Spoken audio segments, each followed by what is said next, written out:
Meet Kyle.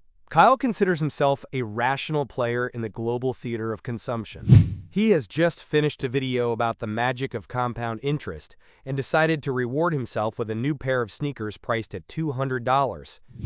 As Kyle looks at his digital shopping cart, he is presented with two distinct paths. Path 1. Pay the full $200 immediately, which would instantly reduce his liquid cash balance by 0.8%. Path 2. Click a small, brightly colored button that says, Pay in 4 installments of $50. To Kyle, this looks like a perfect mathematical arbitrage. He thinks, why surrender my capital today when I can keep it in my account and pay later at 0% interest? From the perspective of a typical financial guru, Kyle is a genius of cash flow optimization. But from the perspective of a Big Four forensic auditor, Kyle has just walked into a cognitive trap, where the probability of overspending increases by exactly 44%. Kyle is a mirror for the viewer. He does not see that buy now, pay later, or BNPL is not a financial product. It is a behavioral derivative. It is a piece of software engineered to bypass the prefrontal cortex and activate the brain's reward center through the illusion of lower friction. We begin Kyle's transformation by dissecting this very illusion. In the world of behavioral economics, there is a concept known as the pain of paying. When Kyle pulls a physical $100 bill from his wallet, his brain registers a tangible loss of an asset. This triggers a micro-stress response that acts as a natural biological governor on his spending. BNPL is essentially a financial anesthesia designed to numb this specific response. When Kyle sees a price tag of $50 instead of $200, his brain does not process it as a debt. It processes it as a 75% reduction in risk. The cognitive coefficient of resistance drops to near zero. The math is simple and brutal. The number 50 is 75% smaller than 200, and that is exactly how Kyle's brain evaluates the danger of the purchase, completely ignoring the total sum of the liability. Retailers are in possession of statistics that Kyle has never seen. The implementation of BNPL systems increases the average order value, or AOV, by 30 to 50%. This is not about helping Kyle manage his budget. This is a high-precision tool designed to extract additional liquidity that Kyle does not actually possess. It is the engineering of a purchase impulse, where none previously existed. A typical financial coach will tell you, this is free money. Use the bank's capital while yours sits in a high-yield savings account.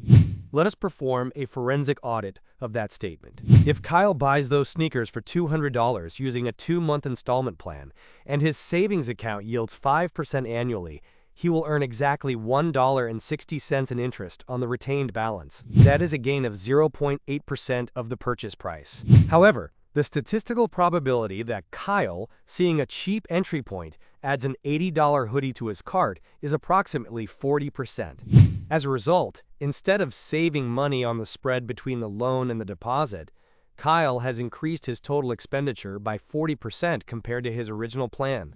The true cost of this free credit for Kyle is a negative return of 40% on his capital. BNPL providers do not make their primary profit from the interest they charge Kyle. They make it from the massive commissions retailers pay them for the total destruction of the customer's rationality. Look at Kyle now. He has already pressed the button. He has received his dopamine spike. He feels like he has outsmarted the system. But in exactly 14 days, the first automated withdrawal will trigger. BNPL companies are not charitable organizations. Their business model is built on two pillars: merchant fees and the Kyle error. If Kyle forgets to fund his account for a single installment, the system triggers a fixed late fee, usually around $15. On the surface, $15 seems like a rounding error. But if we calculate this as an annual percentage rate, or APR, on a remaining $50 balance, we arrive at a staggering 365%. This is the interest rate of a predatory payday lender, wrapped in the sleek, minimalist interface of a Silicon Valley startup. Kyle thought he was taking a 0% loan, but in reality, he is playing a game of probability where the cost of a single error is a 10% loss on the total purchase price in a single day. Kyle is unaware that every click of the BNPL button is a micro-signature on his future credit profile. While many of these services claim they do not affect your credit score, That is a half-truth that hides a deeper reality. In the United States and Europe, regulators are already integrating installment data into central credit bureaus. If Kyle accumulates 10 of these minor installments, he stops being a rational investor in the eyes of the bank's underwriting algorithms. He becomes a high-stress borrower. When Kyle applies for a mortgage 3 years from now, the algorithm will detect his history of impulsive debt and increase his interest rate by just 0.5%. The irony of the math is devastating. Kyle saved a few dollars on sneakers today, only to pay an additional $50,000 in interest on his home over 30 years.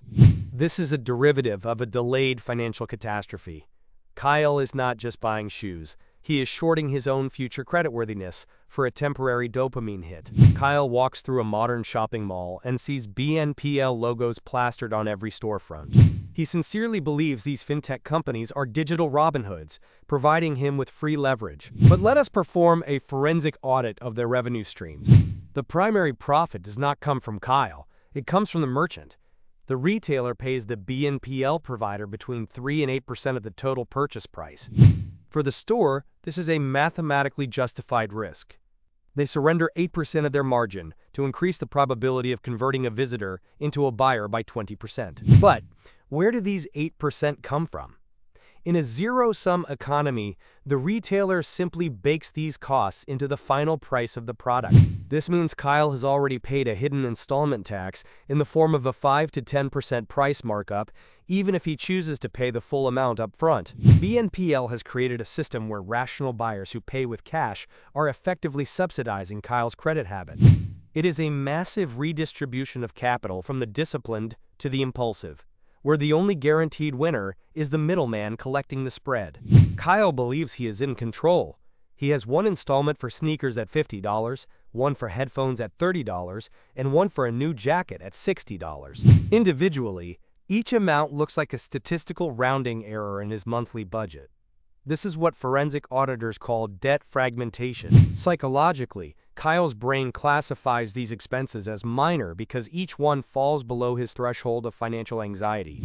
But in aggregate, he is committed to $140 per month. When these micropayments reach a count of 10, Kyle's total debt burden exceeds 30% of his net income. Kyle has entered a state of cash flow volatility.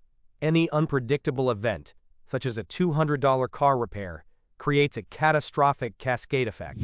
Because his future liquidity is already partitioned among 10 different services, he has zero margin of maneuver. Kyle did not just buy products. He sold a financial derivative of his own freedom of choice for the next 6 months. Observe Kyle as he unboxes his new sneakers. In behavioral economics, this is called the endowment effect. The moment Kyle touches the product, its subjective value in his mind increases by 20 to 30%. BNPL utilizes this psychological quirk at full power. When you buy at full price, the entry barrier is high, forcing you to think critically about the utility of the item. In the BNPL model, the entry barrier is only 25% of the total cost. But here's the structural trap. If the sneakers do not fit, the process of returning them through a BNPL service is a logistical nightmare. Kyle must continue to pay the installments while the store confirms the return, a process that can take up to 30 days. Psychologically, Kyle experiences loss aversion. It is easier for him to keep sneakers he will never wear than to navigate 9 circles of bureaucratic hell. As a result, Kyle owns assets with zero utility, while continuing to surrender real capital for them. His capital is effectively frozen in junk. Kyle thinks he is the customer. But for BNPL giants, Kyle is a high-resolution data set. These companies are not banks in the classical sense. They are data brokers. They know more about Kyle than his own primary bank does. A bank only sees a transaction at a store. A BNPL service sees the exact contents of the basket. They know Kyle buys whey protein, specific running shoes, and a subscription to a gaming service. This allows them to build a high-precision, predictive algorithm of Kyle's future consumption patterns. This data is sold to advertising networks at a price that dwarfs any potential interest income. Kyle is trapped in a closed-loop system. The service analyzes his weaknesses, identifies the exact moment his self-control drops, such as a Friday evening, and pushes a new offer with a Pay in 4 button. This is not a service for Kyle. This is a system of managing Kyle through his own biological vulnerabilities. Let us look at the macroeconomic level. When millions of Kyles are granted easy access to credit through BNPL, it artificially stimulates demand. In an economy where the supply of goods is finite, excess demand inevitably leads to price increases. BNPL is a hidden engine of inflation in the consumer goods sector. Kyle thinks he is cheating the system by stretching out his payments, but the system responds by raising the base cost of assets to a level that exceeds any benefit of the installment plan. If inflation is 7% and the price of goods rises by 10% due to artificial demand stimulation, Kyle is down 3% before he even opens the box. He is participating in a game with a negative expected value, where the rules are set by the casino called Consumer Paradise. Kyle looks at his credit card with a $5,000 limit, and then at his 7 different installment plans on his phone. In his mind, these are 2 entirely different categories, but for his financial health, they represent the exact same derivative on his future labor. The only difference lies in the regulatory environment. Traditional banks are legally required to verify Kyle's solvency, according to strict central bank standards. BNPL providers, however, exploit legal loopholes by labeling their services as deferred payments, rather than credit. This creates what forensic auditors call a shadow credit bubble. Kyle may carry a debt load that is twice his monthly income, yet his official credit report remains clean. This is a dangerous illusion of safety. When the market contracts and interest rates rise, banks are the first to close credit lines for people like Kyle, because their real probability of default is hidden behind a facade of installments. Kyle is not just borrowing money. He is building a house of cards on a foundation that no one has audited.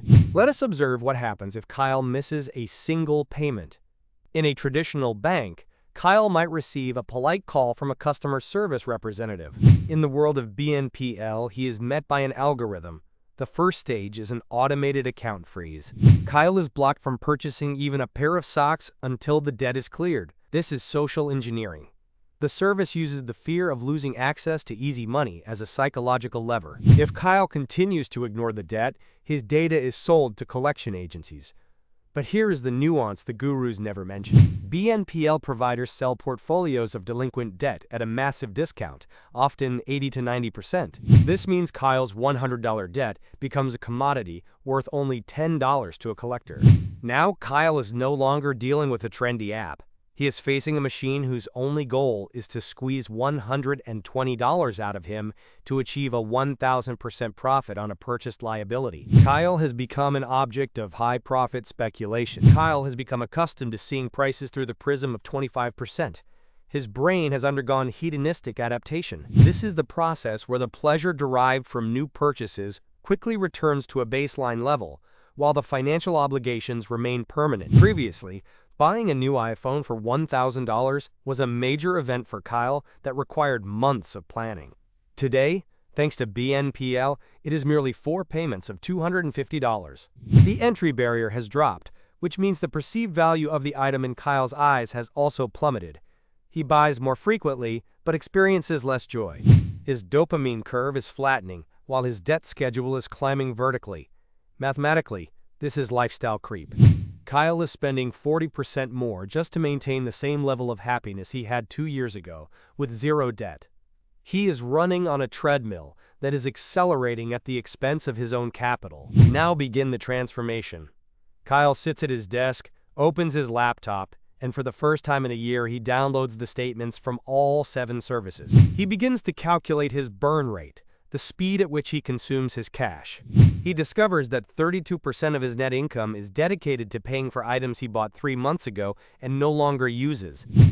From the perspective of corporate finance, Kyle is a company on the verge of bankruptcy. His operating profit barely covers the service of his short-term liabilities. He has zero capital available for investment or CapEx because it has all been redirected to consumption, or OpEx. Kyle realizes he does not own his possessions. The installment services own his time and labor for the next 6 months. The probability that he can save for a down payment on a home in these conditions is exactly 0.05. Transformation requires pain. Kyle decides to delete every single installment app from his phone. This is the moment of withdrawal. His brain, addicted to dopamine injections through one-click purchases, begins to demand a new dose. Kyle sees an advertisement for a new gaming console, and his finger automatically looks for the Pay in 4 button. But now, he activates game theory mode. He calculates the system's move in advance. He understands that the button is an offer in a zero-sum game where he is always on the losing side. Kyle begins to implement the friction method. He sets a rule. Any purchase over $50 must be paid for in cash or with a debit card after a 48-hour waiting period. This is the artificial restoration of the pain of paying. Kyle is reclaiming his prefrontal cortex. His coefficient of impulsive spending drops by 80% in the first month. Kyle now looks at the world through the lens of opportunity cost. He takes those same $140 per month that previously fueled his installment plans for sneakers and hoodies, and he redirects them into a low-risk index fund with an average annual return of 10%. Let us calculate the derivative of his future financial state. If Kyle had continued living in the BNPL paradigm, his net worth in 10 years would be exactly zero, and his assets would consist of a pile of depreciated junk. However, by investing that same capital, he accumulates approximately $25,000 over a decade. The difference between installment Kyle and investor Kyle is not just about the final balance. It is a massive delta in the probability of a financial catastrophe. In the first scenario, his probability of default upon losing his job is 0.95. In the second, it drops to 0.15. Kyle is no longer purchasing physical items. He is purchasing the systematic reduction of his own existential risk.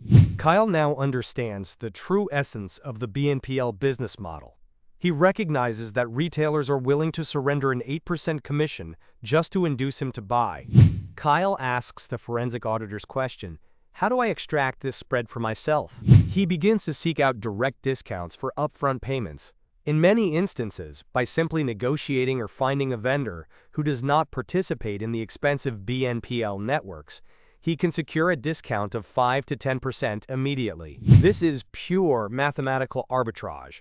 Instead of stretching out a payment and subsidizing the fintech middleman, Kyle reclaims the merchant's margin for his own pocket. Kyle is mastering his own neurobiology. He has identified that his peak vulnerability occurs on Friday evenings, when his executive function is depleted. He implements a Friday evening lockdown on all e-commerce activity.